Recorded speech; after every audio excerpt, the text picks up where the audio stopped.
Bam. Hi, this is Peter Dowding, and you're watching the Break It Down show. I love when the show produces an episode for me. We had a really fascinating episode recently where so there's a lot of books that come out of World War II, and then there's like these secondary and tertiary books, and every now and then you'll do a show. So I had Halleck Kochansky come on, and she talked about La Resistance in mass, and so the French resistance, the Norwegian resistance, all these different resistances, and then I had a chance to have Gilles on the show, and Gilles talked about all of the crazy bomb makers and the people that fed the resistance on the English side, like they call it Winston Churchill's basically his madmen who came up with all these bombs. And some of them were made with simple things like kids' candy and condoms, and it turned into time fuses, and then made this whole thing. So I'll put a link for that episode. But I was able to take Gilles and Halleck and put them together and talk about how their books had interplay. And it's just this fascinating story of how, look, we all know, and then there they were storming the beach, right? But there's all these other mechanisms and machines and people that do all these things. And then that episode begat Peter getting a hold of me to talk about his uncle, which is the long intro. But you guys got to understand that all of these things go together. So Peter reaches out and says, hey, have you heard the story of my uncle? Which I hadn't. And I love when these things happen. So super honored to have you on the show, Peter. You're an amazing person in your own right. We should talk about that at some point as well. But I'd love to hear about your Uncle Bruce and this impossible story. And let's just start right there. And I'll put the link for the book up for anybody who wants to go. But let's talk about your Uncle Bruce. Well, it's like this. I think what was interesting about that interview that you had, and I read the book by Halleck, is that people didn't join the resistance organizations by queuing up and filling in a form and saying, here I am, I want to join the resistance. They just did things, and the things they did became part of the resistance. My uncle went to Paris because he was living in Australia, in Melbourne, as a young bloke. He was a teacher at a private school. He wanted to explore the world, and most Australians in the 1930s, when they wanted to explore the world, wanted to go to England, Mother England.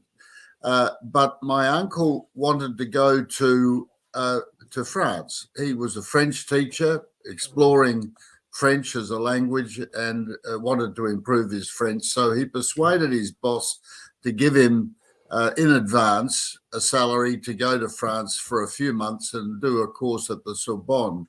Now he was the youngest of three boys. They were knockabout blokes. They played football. They were ordinary young men. Bruce was the youngest, and he was Mummy's favourite. They called him Little Bruce.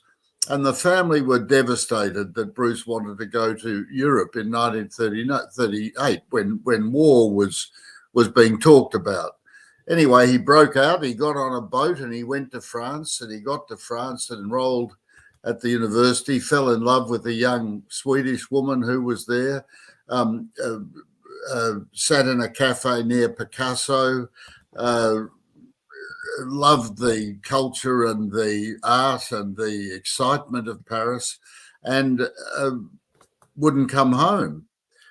He wrote every week to his mum and dad, and I've still got the letters, amazingly, which tell of his journey. And then, as war really did threaten in 1938, his lover went back to Sweden. She was part Jewish, and she was afraid with good reason, afraid of Germany invading. And he hung on there, I think, in pretty difficult circumstances. He couldn't get a job. I think money was very short. And when war broke out, he tried to join the French army. He wrote a letter saying he was trying to help France.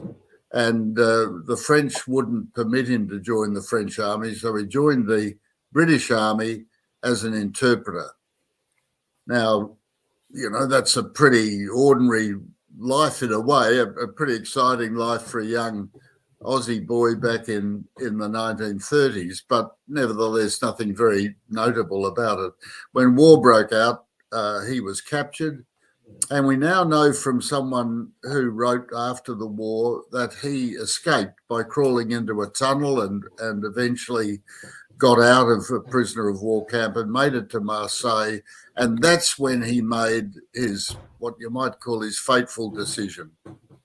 He could have left. Plenty of people left. They got over the Pyrenees. He didn't. He decided to stay. He encouraged other people to stay, and he joined in helping escapees and evaders hide and get out over the Pyrenees, and he helped an American group who were helping Jewish intellectuals. He helped them get their people over the Pyrenees. Bruce had learned to speak Spanish. He spoke French as a Frenchman, and called himself Andre Maison, and stayed. And really, that was the story. So let me jump in. I don't want to tell. I don't want to tell the whole story about Little Bruce. So there's little Bruce sitting in Marseille. The war's on. The Germans are there. You know, the whole thing is fraught. And he hangs around. Let's press pause and let's not get all the way to the end. So I wanted to show you a couple things here. This is my grandfather and grandmother's wedding cake topper, and just a part of the stack of their World War II letters. You know, and families have these things, and so curious. So my dad, my dad's dad, my grandfather was a Hellcat pilot in the Pacific, and this wedding cake topper was made in Japan. And so you have all of these amazing World War II stories. I'm working on one here, but you do have these family stories, and you have these legends, and then you don't know the whole story, and then you dig into the details and you go through the logbooks and everything. What was the story before you started this? What was the story of Little Bruce that the family had? Because you have to spend all this time and dig through archives and request records. What was the story before you started this journey? That's a really interesting question, because the research that I've done is sort of 40 years on and off. But the family story was really as I've recounted it, because up to the point that he got out of he got into the army, he'd written every day to the family, and after that it stopped. And there are basically half a dozen pieces of content that explained to the family what was happening, but they were really distraught. They had no idea, and it wasn't until after the war they even knew that he'd been executed.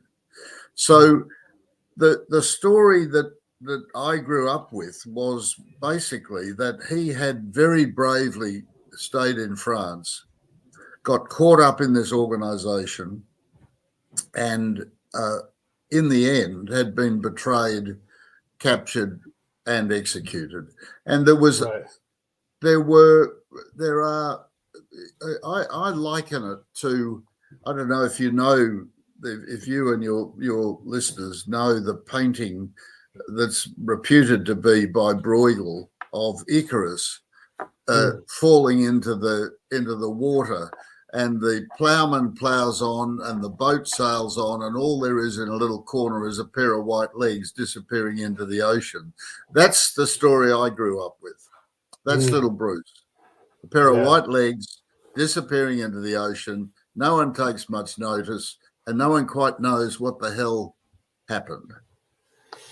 When I was reading Gills's book and talking with him and Halleck on the show, the reason why it's wonderful to put these two books together is you hear all this dashing, daring stuff. You got these bomb makers and people parachuting into Europe, onto the continent and everything. And you hear about Halleck and all these organizations and secret radio communiques and everything. And you do things like you blow up train lines or you destroy the Peugeot factory. But then the Nazis come and they're like, all right, motherfuckers. Sorry, I'm going to swear a little bit. And they're like, everybody in Village B, we're going to kill every one of you. And, and so the resistance there is snuffed out in an instant. Or maybe they kill half of them or whatever it is. And so you do have these war crimes. And so The Brits back in England are like, what do we do? Like, we don't want this to happen. However, these people are going to die either way. We have to win. This is how the war goes. But all the way back in Australia, you aren't left with this decision. You just have this family member who's stuck in this place doing their part to do their part. And so in the macro, it's Churchill saying, keep going, I'll buy you 1,000,000 bombs, keep going over there, we're fighting a war, right? And in the micro, you have little Bruce over there, and your family and on the other side of the world. And this is how this war becomes real, right? And then this legend is, he flies too close to the sun. But maybe it's just some guy like, oh, stiff upper lip and all that. In England, comes back from a mission, and that leads to right. whatever, right? Yeah. Well, Pete, we've just come back from 6 weeks in Europe, and one of the fabulous things was meeting so many people whose families were engaged one way or another with the things that Bruce was doing, and the people who suffered because. My friend in northern France, Jean-Michel Dozier, has 70,000 names on his database of ordinary people, French people, who helped the Allies, and many of them disappeared or were put in concentration camps and died. That's a lot of ordinary folk who put their shoulder to the wheel. They weren't the heroes, but they were the heroes, and they were people who were really game. Yeah. And sometimes what you're doing is just slowing the Nazi machine. It's inevitable that they're going to get from A to B, but you're just trying to slow and make it hard for the resources to get there so that something else can move. A lot of that stuff is goes into that sabotage. Peugeot allows his own factory to be, just sabotaged, Well, the Brits were very keen, for obvious reasons, to get out of Germany and out of France any of the people who had the skills of airline pilots, RAF, Polish people who had been trained, and of course, so they were prepared to put money down to try and exit those people because they'd invested so much in them. But there were a lot of ordinary people like the things that Varian Fry was involved with, which was really about other things. It was about helping people, not just an investment in RAF pilots. Varian Fry, as you may know, was an American. Netflix made a pretty awful film series about him last year called Transatlantic Crossing, but he was helping people. He'd gone over to France before America joined the war to get French intellectuals and painters out, and they weren't people who were really helping the war effort, but they had a terribly important job to do. Yeah. When you read through your uncle's letters, you're reading them now with the lens of what happens in history. Like when I read my grandfather's letters and he's like, hey, there's, he's in the Pacific, and there's this peace in Europe now, and he talks about that, but he doesn't get what all of that means. He doesn't know what's coming. So when you read his letters, who was the dude that you were reading about? Well, funny you say that, Pete, because in a way he was my dad. My father and Bruce were very close. They were very similar. They were a bit left, if you get my drift. They were agitators, and they wanted to make the world a better place, and they thought in a very similar way. They loved art, they loved books, they loved all those things. My dad was a Presbyterian minister, and he had both Bruce and he had been pacifists before the war. My father joined the war as a captain, as a chaplain to the forces in New Guinea. and had a row with his commanding officer and was sent back to Australia and then rejoined as a private. So they're very similar people. In my house, Bruce also lived. Yeah. Okay. And so when you're getting to know your younger dad, your uncle, I mean, you are learning. You're getting to, like, for me, I'm getting to know this person that I've never met my grandfather during my life, and so you are getting to know this person who you don't really know your father as a young person. Like my grandfather was an incredible athlete in high school. I mean, they were Depression era poor, but he is a basketball player, a swimmer, a diver. He does all these amazing things. And then all of a sudden he's like, I'm going to go be a fighter pilot. Like that, these things in no way make any sense to this kid's normal path. He was going to go play football for a major college here in California. Then that's over right now. Now he's going to go fly planes in the Pacific, only to be told, hey, slow down, kid. War's almost over. We're going to get you over there. But you're an action guy and everything. They had to slow down and hang out in your bunk, and you'll get a chance to marry your girl. So like you just get into this queue of training, whereas your uncle, he happens to be over there, and it's like presto, you're in the war. It's such a different thing. It's so crazy. Well, we had to. My father really wanted me to write this book. Unfortunately, he passed before I could do it. But I've had a busy professional life one way and another. But and also, of course, the internet made a huge difference to research, a massive difference. But Bruce is mentioned in about 12 or 15 books. In Halleck's book, what lady you interviewed, she makes reference to Bruce as a passing event. So finding out what really happened was an extraordinary exercise in research. I've been a lawyer for 50 odd years, and or more, 60 years, and research is part of a lawyer's job. What turned up was the most amazing set of documents in various archives, and the most amazing set of links to individuals, which you could imagine. And we've laid them out in the book. I hope that's interesting. And the links we've made, I think, are important in history. Yeah. Do you want to share them at all, or do you want to save that for the book? No, I'm happy to share the things we, for instance, in not so much in Marseille, but we came across the extraordinary story of the Spanish separatists who'd been defeated by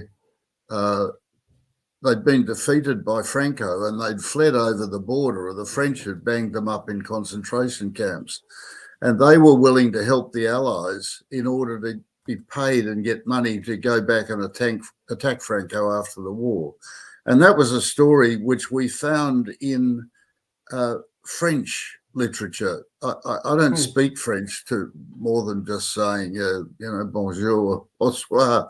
But Google Translate was a tremendous opportunity to put a whole book through and be able to understand what it was talking about.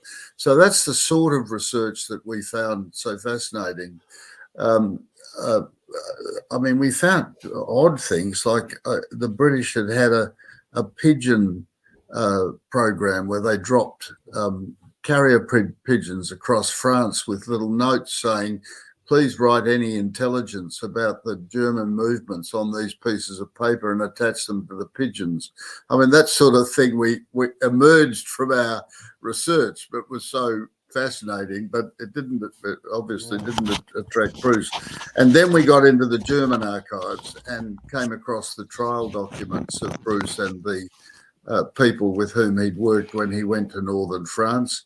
And of course, we had access to MI9 documents, which were released about 10 years ago. And the story of the guy who betrayed the organization, Harold Cole, emerges very clearly from those documents. Harold Cole, if I could explain to your listeners, was a British career criminal who'd been released from prison, joined the army, went to France as a sergeant, and then stole the sergeant's mess tin and shot through and hid in northern France with a lady he'd picked up. And then as war was underway, he pretended to the local community that he was an intelligence officer and started to organise getting escapees out of northern France because he could make money. When he went down to Marseille, they'd give him money to take back to people to help them survive, and he stole it. And eventually, when he was cornered, he went back and was picked up by the Gestapo and sang like a bird and put everyone in. And there were probably 100 or more people who were betrayed by him and executed. And he ended up working for the Gestapo, helped the Gestapo chief at the end of the war settle back in Germany without being known as a Nazi, and then went to the Americans, passed himself off as Captain Mason of British intelligence, and the Americans loved him because he stole wine and food and gave it to them. And then he was tracked down by MI9 and taken to prison, where he escaped and went and lived with a woman in Paris, and ultimately he was shot by the police. So that's the sort of story which we dug out of all this mire of history, which is set out in the book. Yeah. Now, have you talked to Halleck at all about this story? Have you guys ever had? I haven't. In fact, it's funny because I saw the book the other day, and I reached out to her. I didn't have an email address, so I wrote her a letter, and it's probably en route as we speak. Yeah. Well, so I'll connect you guys via email. This is a little in-house stuff here for the people listening, and then also I'll connect you to Gills. It's funny because after Gills and Halleck and I did the show, I'm like, you guys ought to know each other. Turned out they're both part of like the Royal Library Society, and Gills is on the board.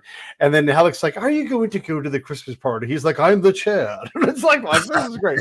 So I'll connect you guys because I'm sure like they'll. I'd love that, Pete. We're a long way away here. We went to London and we had a launch and had some really marvelous people there. And then we had one of the couriers who worked with my uncle was a guy called Lepere, a Frenchman, and we had a wonderful meeting with his daughter in England and France, and another guy was the son of Patrick Giris. And Giris was a Belgian who we talk about extensively in the book because they called it the Pat line in the end. And Giris was a really, really brave Belgian guy. And he had been in the most extraordinary lead up to coming into France when he and a group of Belgians helped put down a mutiny on a boat in Gibraltar and sailed to England. And he ended up in France as the leader of this organization, and his son is in Belgium, and they held an event for us in Belgium, which was just wonderful.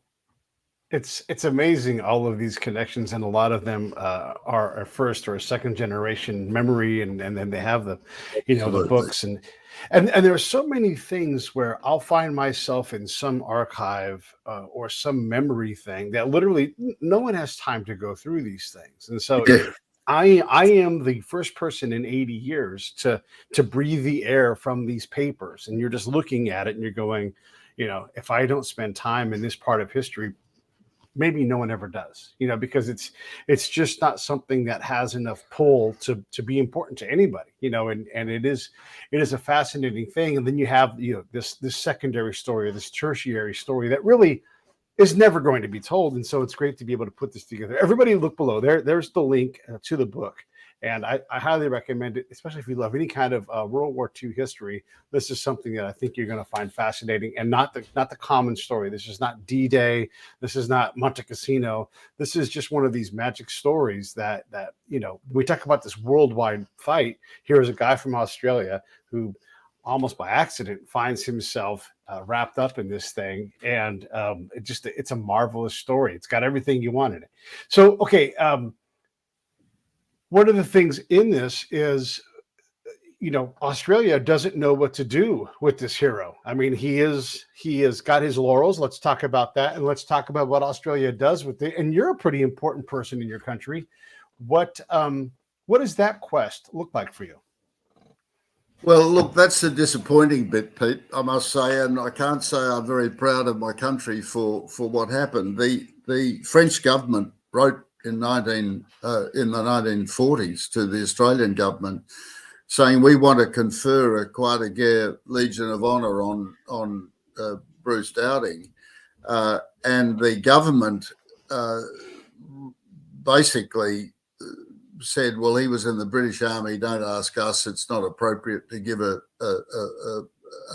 for a foreign government to give an Australian national an award, even in posthumously. And they never told the family that this offer had been made.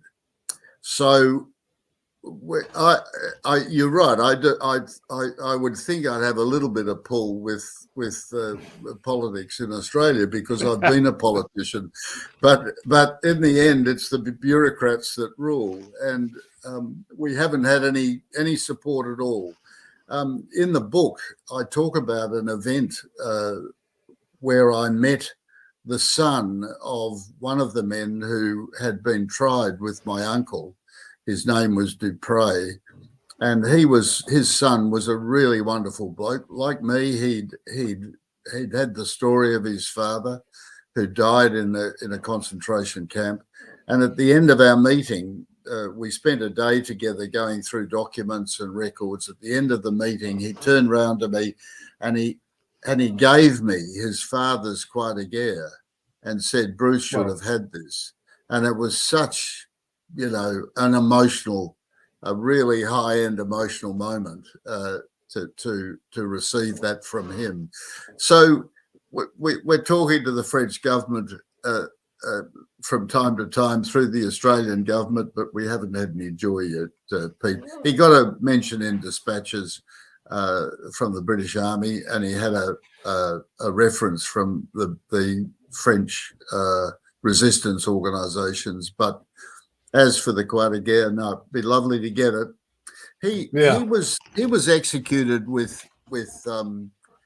Dortmund, and one of the things I might just mention to you is that there are people in Germany who really want the community to remember what happened in the Second World War, and there are terrible things that happened on both sides. For instance, British airmen who'd bombed the Ruhr and had been shot down. Some of them were massacred by the German community.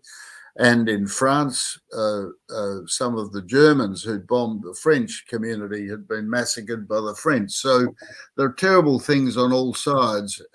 But to remember how terrible war was, my uncle was a decent bloke doing his job, and to have his head cut off was really appalling. But it was one of the things that happens in war. Yeah. When when little Bruce is part of a family, of course you want little Bruce to come home. But does Peter Dowding, does he go through the Pyrenees and come home, or does he stay there and say there's something more important here? I mean, look, he obviously sees what's going on. He's reading the papers. He's obviously a Francophile. He's in love, and this is probably the quest of his time. I don't even know if he knows like the Song of Roland and the Roncevaux Pass. But how does any young man get on a boat and sail home at that point? I just can't imagine that's possible. Well, the family in the end sent him the money, and I don't think he ever intended to come home. Really, he got swept up in the war, and you talked about research earlier on. I mean, the family spent the war years and 2 years after the war trying to find out whether he was alive. And it really wasn't until they got a letter from the priest who'd attended the execution that they knew he'd been executed. The priest wrote a letter to people, and he wrote a letter which on the envelope said, "Family, Dowding, Melbourne, Australia," and it laid out what had happened to Bruce in the prison. Because as many of your listeners probably know, there was a process called Nacht und Nebel, where people who'd been active in occupied countries were to disappear into Germany and never be seen or heard again. Red Cross wasn't informed, no one was informed. They were a number, and that was it. And Bruce and the others were Nacht und Nebel prisoners, so they just disappeared. Right. How was the German? It's easy. Look, so in Hollywood, especially, Germany is history's heel, and so it's easy to look at it and be like, "Ooh, the Germans." But ultimately, this is war, right? They've got a job to do, and everybody's doing their job. How did the Germans behave towards your uncle? Was it within the fair bounds of what happens in a war, or were they despicable? The way they treated prisoners, French people arrested for underground activities, they were either shot on the spot, or when the Nacht und Nebel regime was in place, they were transported and treated really as badly as any of the people who were transported. Just as the Jews were transported for their Jewishness, these people were transported for their alleged underground activities and treated in a very similar way. And it was appalling. It was really appalling. I think when we read, one of the research aspects of my book is that we did research stories about people who'd been transported and survived, and there were a few of those in French to explain just how brutal that regime was. So it was very grim, Peter, and the Germans, the people we met in Dortmund on our trip, drew our attention to a German word which to be honest, I can't say very adequately, but it means coming to grips with the past. And there are a lot of people in Germany who want Germans to acknowledge the past in order to be able to sustain a good society. And I think that's a very important principle. Yeah. And as you alluded to earlier, it's a giant war, and boy, there's no shortage of atrocity. Before we point the finger too firmly at the Germans, let's not lose sight of it's war, and there's atrocities everywhere. Every country who participates does it, and we all can take a dose of our own medicine. When on our journey, which is on a I don't really go for social media, but there's a Facebook called Peter Dowding Author, and on it we tried to show our trip through Europe. One of the places we went to was La Capole, and that was a German V2 rocket place. But in it, they do describe the experience of French people who were transported to, particularly to where they worked until they died, and that was a terrible atrocity. Yeah. I'm going to go back to the recognition of your uncle there's a bit of a precedent here where Australia is like, hey, we're just going to take our time about this. And the gentleman's name escapes me. He's the guy from the '68 Olympics who's on the medal stand with the sprinters here from America. Is it Peter Norman? Is that his name? Is it another Peter? Are we talking about here? I'm not familiar with him. No. Well, he was on. So the Americans are holding up a fist, and he's there, and he lets them have their moment, and he sort of acknowledges that this is a moment of protest, and Australia is just like, well, and they just, they don't treat him as well, and so finally there's like this official after he's dead, there's this official apology, and it's like he did the right thing and everything else, but that took a long time, and he had to be dead before. I think his name is Peter Norman. I'm going to look it up. Was it? Okay, yeah. Well, yeah. Well, look, we've got a couple of irons in the fire about that. The Australian ambassador is very supportive. The Australian ambassador in Paris is very supportive, and we're still agitating about that. But that's a side issue, Pete. What's fabulous is having completed the research and put it down. I'm actually not a very good writer. My friend, who's an author in his own right, read the first transcript I'd written about this book and said, look, this is, excuse the word, he said, look, that's absolute crap. He said, you're a lawyer and you write for judges, and judges are paid to stay awake, but readers aren't. So I got a local author friend of mine, Ken Spillman, to come in and help me go through the thing, and we rewrote it together, and it's turned out, I think, to be a really good read, and I hope you and your readers enjoy it.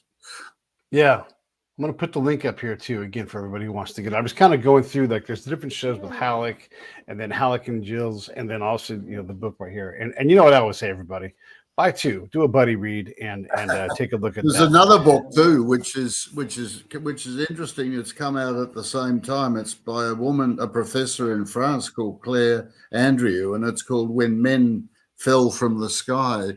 And this book and Halleck's book came in at the same time. So I was fascinated to see that I'm not the only person who's reviving the histories of the Second World War. Yeah, it's these stories. Again, they're just amazing, and they often slip by us in the movies because they go for the grand tales and everything. But I did a thing called Nijmegen when I was in the army in Germany, and when it's all these military people and civilians just going a 25-mile walk every day through the flatlands out in Amsterdam. And boy, when the Germans walked through, you heard it, they didn't like the Germans. But when the Americans walked through, they were all super excited. And that was an area that was being penetrated and resisted and fought over even before the Americans did jump in. But there was a lot of stories there, and it's rich with these kinds of things. Is there another book in your future? Is there a secondary book that you're like, this won't make this book, but man, there's a whole avenue here? Pete, my wife is asleep at the moment, yes. And so I'll whisper the answer to you, because she's threatened me if I write another book. But there is another book. But whether I'll get there, I'm 80 now, so whether I'll get there, I'm not sure. But the book I'd love to finish off is the history of coal, because he goes on for another 3 years, and there's some good stories about that. I love it. When Men Fell from the Sky. I'm going to put this in here too, so that people can get a look at that book as well. You referenced it, and I want to make sure we get that in here. What do we got to do what do we got to do to get that book written? At least started, so we can get it to somebody else to finish. You've done all the research. What do we got to do, man? Well, it's all sitting there in the computer, that's for sure. It's 54 gigs of research, so we'll see. We'll see. Yeah. But these books, like Halleck's book and Andrew's book, I'm not being disparaging, but they're academic books, sort of analysis. And my book and some of the other books that I reference in my book are really about the heart. They're about people. They're about your relatives. They're about the people you know or the family that you were part of. And I think they have a different tone, if you like. They have an immediacy which I hope people will find and enjoy. Yeah, no, I hope so too. And you need some of the academic part, but you definitely need the emotional part. And everybody can identify with, hey, my uncle, my brother, my so and so went off on this adventure, and then just found themselves in this thing. But it is what happens, right? Like nobody wants to go get their head chopped off in a war, but everybody wants to go to Paris and fall in love with the Swedish girl. I mean, that sounds Well, like a movie right there. One of the adjunct audience, if you like, are the spooks and the ex-spooks, who are quite interested in the story because it does involve MI9 and MI5. And one of the wonderful things has been meeting some of these people who've been spooks perhaps for many years, perhaps and now retired. My wife went round with the camera at some of these events and said to people, "Are you okay if we put this up on Facebook?" And they'd go, "Yeah, it's fine, no problems, happy to, but don't reference me." But there is a community of people who do take an interest in the history, and one of the things that this organisation that Bruce was involved in was not only helping people out of France, but they were moving information out of France and getting it to British intelligence through Gibraltar, and so that's an aspect of the story that's been of interest to some members of the community. Yeah, no, that's really neat. And when I think about my peers in the intelligence community, we get a little bit, even if we're retired, like, oh, we don't want to let anybody know anything. I'm open with that stuff because these stories do need to be told. And there are really amazing things. My buddy Jesse, he works as far from being a spy as you can now. He works in transportation and logistics, but when we went to Bosnia, he was one of the first teams to go in, and it was snowing, and they had their stuff on a plane, and the plane kind of landed, slowed down. They kicked him off the back of the plane in the snow on Christmas Day, and they said, "See you guys later," and then that was it, and they flew off. How cool is that? That's like the coolest thing ever on Christmas Day, to get dumped off on an airfield somewhere in the snow with a Humvee and no idea what you were doing. It's like, go figure it out. That's cool. Like, you want. No, that's not my game, Pete. I'm an office bloke for sure. Well, look, there's plenty of office stories too, and so I love that. When you think about your uncle and the things that you found out, and all of the different research stuff, did any part of you fall into, like, sometimes, like when I'm thinking about my grandfather's story and I'm trying to write it and everything, I'm really trying to immerse myself in the story, like, because I'm trying to see like what it was like, and look, I'm a military guy. I know what it's like to be in Iraq, waiting for something to happen. Like, hey, no flying today. There's clouds. And you're just like, oh, you're just like, time is like, you're just so bored. So I can feel it. And I want things to happen, and I can kind of be him. Right.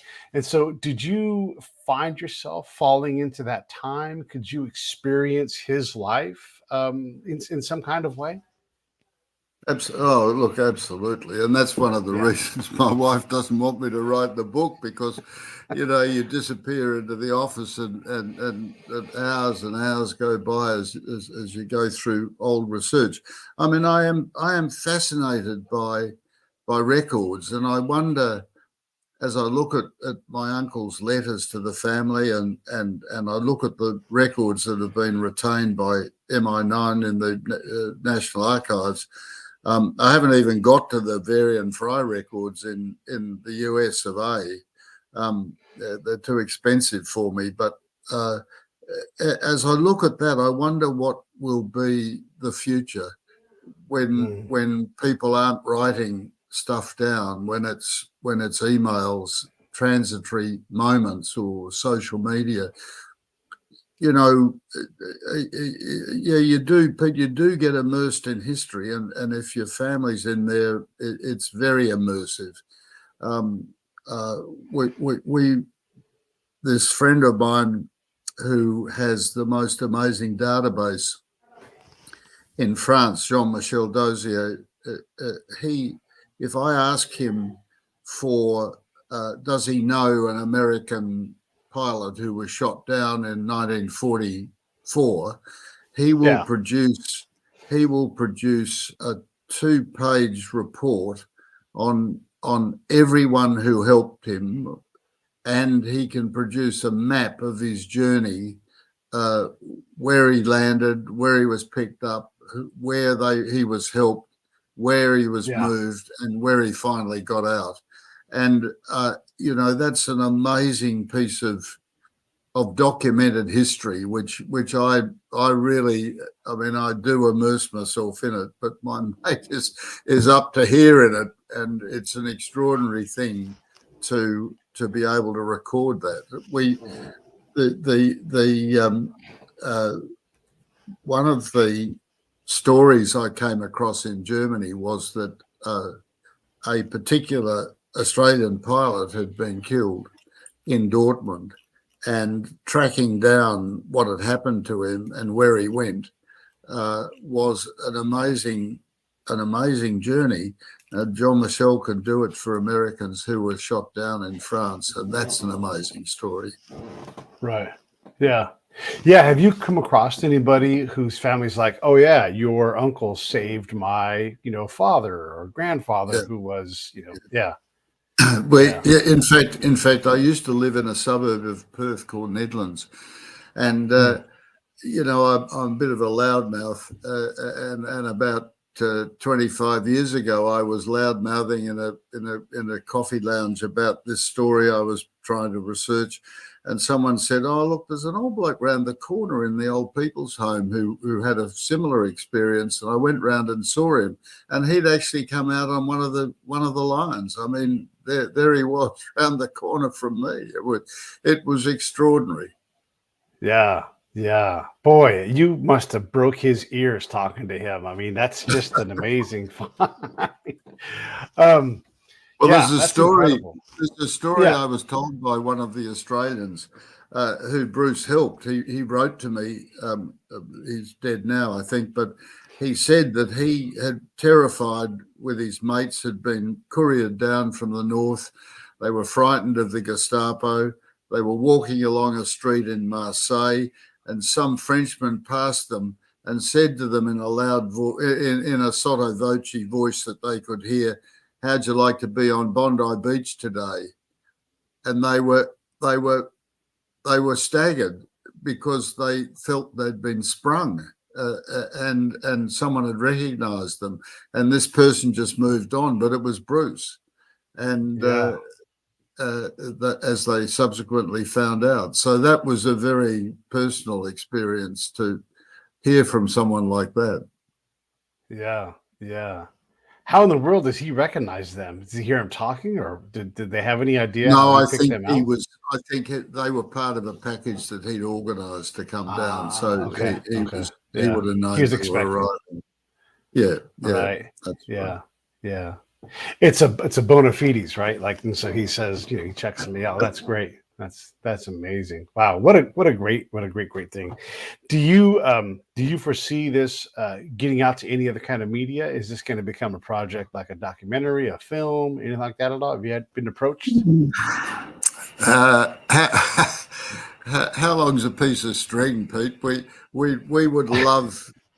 Well, it's interesting because the Australian government has now mandated organisations like Netflix to have to invest in Australiana, and so Mr. Netflix, here we are. We've got a wonderful story for you.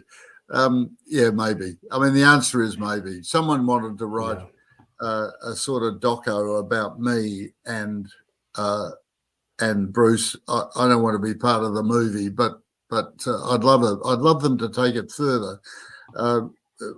We've got a little 6-minute video which the Australian Broadcasting Commission did for Anzac Day about the story, and we put French subtitles on it and took it with us on our journey.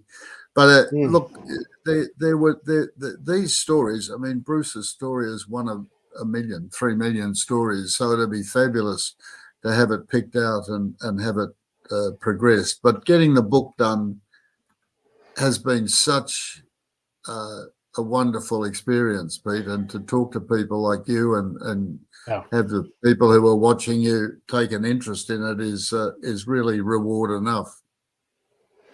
Yeah, no, it is reward enough. I've bought the book, so I'm looking forward to reading it. I've got a little trip coming up, and so I'm going to sit back and I'm going to fold up with it and get through it. I can't wait to read it. Plus, anytime I can read more about resistance and spy stuff and all that, I'm always on board with that, because you can never learn more about the game of well, look, it's not 100% espionage, but it's all in the same globe, right? Like same genre, yeah, it is. Yeah. It is. Yeah. Well, look, we've done this for almost an hour, and I know we could do probably another hour. But is there anything that you want to make sure we talk about before we stop talking about your wonderful uncle, Little Bruce? Look, I don't think so. I mean, obviously, I'd love people to read the book. I'd love people to respond and tell me, tell me what they think. Have a look at Facebook and put a comment up. But look. Do you know, Pete? I really want people to understand he's one of millions, and I'm very proud of him. But we should be proud of all the people who helped. And one of the things in our journey across France, in particular, was how warm and fantastic the welcome was for the people who were joined in history to my family, and that was tremendously rewarding. I'm going to put the link for the Peter Dowding Facebook page on here in the comments. You guys can go check that out. And again, just hop on to Amazon and get the book. I'm going to put that link in right here, right now. Bam! Right down below. There's Peter right there. I got my fingers pointing in the right direction.